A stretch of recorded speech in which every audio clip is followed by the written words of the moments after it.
My dad secretly charged me rent for years. Then I found out where the money went. When I turned 18, my dad sat me down and said, "If you're going to live here as an adult, you need to contribute." He asked for $300 a month in rent. I wasn't thrilled, but it seemed fair. I had a full-time job and wasn't planning on moving out anytime soon. For the next 4 years, I paid him every single month.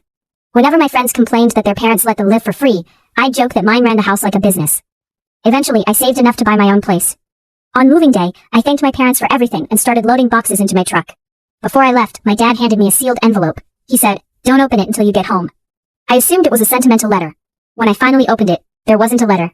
There was a cashier's check for $14,400, almost every dollar I'd ever paid in rent. I immediately called him, convinced there had been a mistake. He laughed. There wasn't. I asked why he charged me at all if he was just going to give it back. His answer surprised me. "Because if I told you I was saving it for you, you would have spent your own money differently." He explained that the rent was never about making money.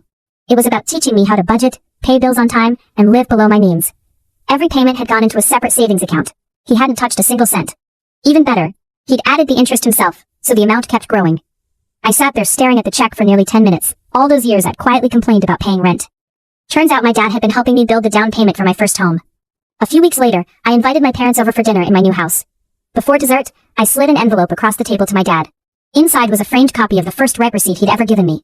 Written underneath, I added one sentence. "Best landlord I ever had." He laughed so hard he nearly spilled his coffee. Sometimes the lessons that feel the hardest in the moment end up becoming the greatest gifts years later.